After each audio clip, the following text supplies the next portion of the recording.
This Windermere Real Estate / Whatcom Incorporated property video is presented by VanMersbergen. Very nice, just under 5 acres in a quiet area of Whatcom County.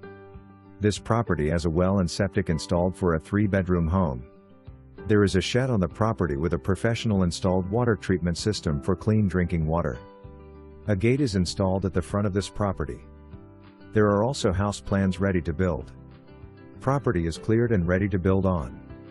A lot of work has gone into this property for you to build your dream home. Wetland delineation done.